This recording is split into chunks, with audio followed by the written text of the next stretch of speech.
Assalamualaikum Ustadz. Yang selalu mereka lontarkan itu kalaulah maulid, ziarah dan lain sebagainya, amaliyah Ahlussunnah itu baik, pasti Nabi dan sahabat sudah kerjakan. Gimana cara jawabnya Ustadz? Masya Allah.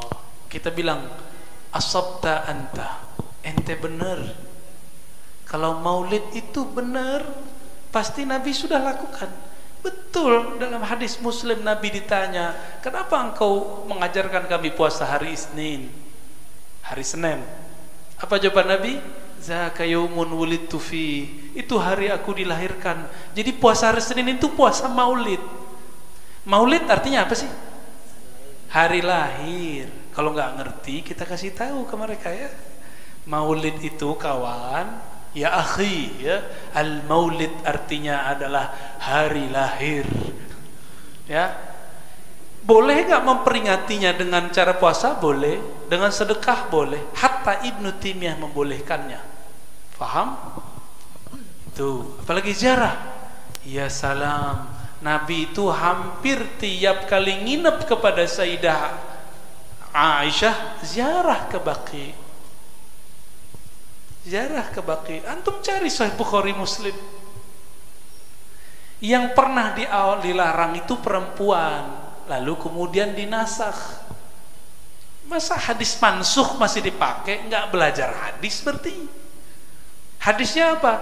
La'ana Rasulullah SAW zuwaratil kubur. Rasulullah melarang perempuan-perempuan yang ziarah kubur. Hadis Tirmizi, hadisnya sahihnya biasa. Di hadis gurunya Imam Tirmizi namanya Bukhari, berkata Ummu Atiyah, nuhina an ziyaratil kubur wa lam yunha alaina wa lam yu'zam alaina ya. Kami dilarang dari ziarah kubur wa lam yu'zam, tapi tidaklah diazimahkan, artinya diharamkan. Dilarang karena kondisi tertentu. Paham di situ? Antum ngerti enggak kalau Aisyah radhiyallahu ta'ala, beliau ini setahun lebih, mungkin 2 tahun semenjak Nabi wafat sampai Abu Bakar wafat, tinggal di dekat kubur, tidur bersama kubur. Tahu nggak kisahnya? Berarti nggak ngerti itu yang dibaca dari Barzanji itu ya. Nabi meninggal dikuburkan di mana?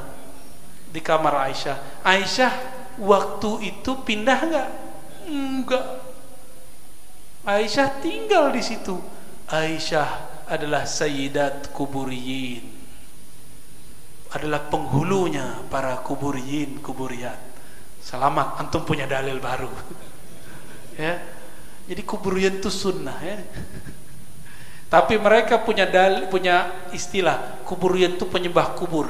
Betapa kejam istilah ini. Kejam, bukan main istilah ini. Saleh Fauzan menyebut sufi-sufi dengan ubadul kubur, penyembah kubur. Betapa ganas kalam ini. Saya nggak ridho Pak kalam ini kalau muncul di salah satu ustadz kita ngomong begitu. Nggak ridho. Kalau nyembah kubur musyrik nggak? Kafir nggak? Kafir. Kita kan ditanya mulu, Ustadz kok berani sih ngkritisi Zakir Naik? Ustadz siapa? Udah berapa orang Ustadz Islamkan? Oh, nanya-nanya berapa orang kita Islamin? Ayo, tunggu dulu. Zakir Naik bilang tawasul syirik. Paham gak antum? Katanya Ahlussunnah. Yang lucunya ada Ustadz Aswaja mempertanyakan keaswajaan saya. Apa kata dia? Ar-Razi itu benar gak aswajanya? Kok dia anti Zakir Naik? Lo ente benar gak aswajanya? Ngerti gak persoalan? Bahwa Zakir Naik mengatakan syirik pelaku tawassul. Gimana? Tuh kebakar kan kalau gitu. Kira-kira gimana tuh? Pelaku tawassul, ente musyrik menurut Zakir Naik. Untuk apa dia mengislamkan orang jika pelaku tawasul yang sudah miliaran orang dari masa ke masa bertawasul dia katakan syirik? Menurut antum gimana? Apa untungnya dia mengislamkan orang jika pendahulunya dia katakan syirik? Syirik kafir nggak? Bukalah videonya kalau nggak percaya. Buka kalam-kalam dia kalau nggak percaya. Atau antum mah nggak ngerti bahasa Inggris? Baca subtitlenya.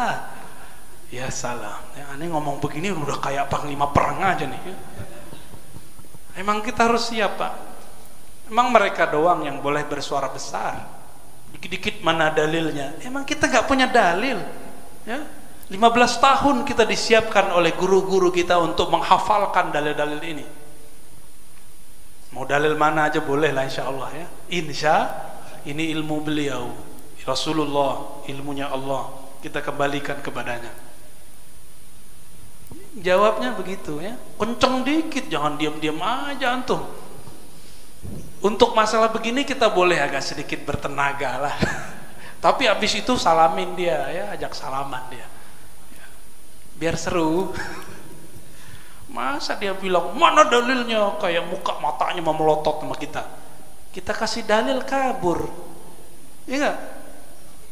Kita kasih dalil dia kabur, Pak. Ada lagi, satu lagi deh. Ya. Lah antum yang nanya. Ada titipan pertanyaan. Taib.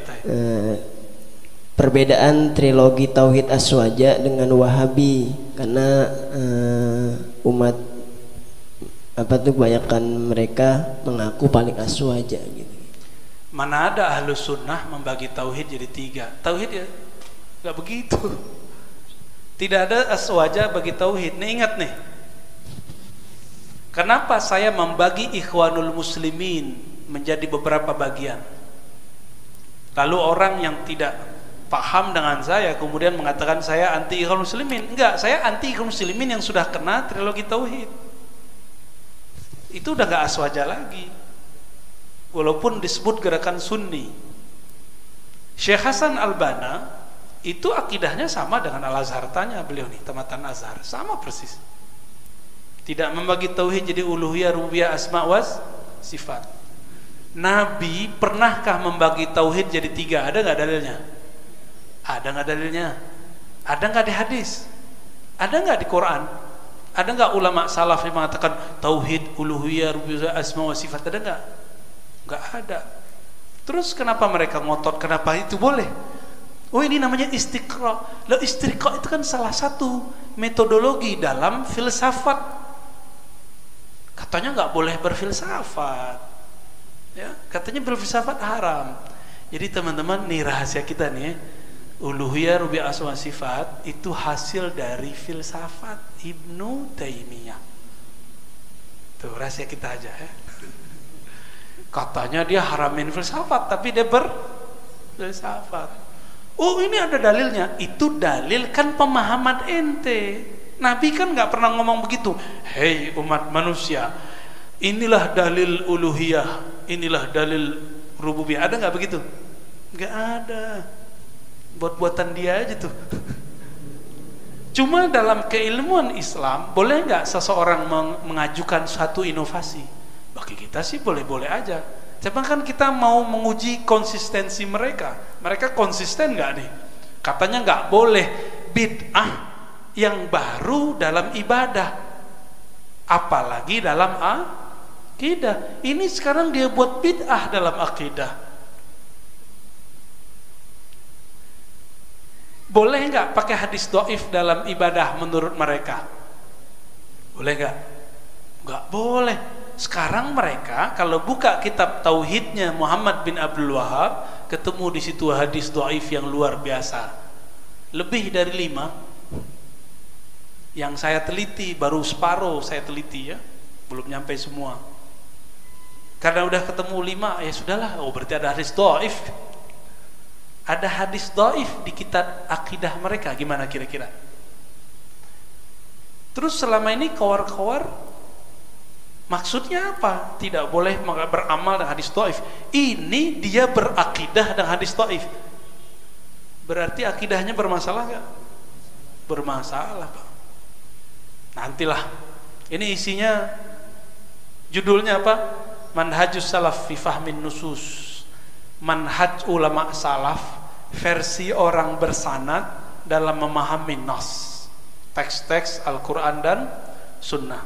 Nah, nanti kita compare, ini salaf versi kita, ono salaf versi dia, nanti akan beda. Sama-sama ngaku salaf lah Pak ya. Kif Ustaz, naktafi wala khalas?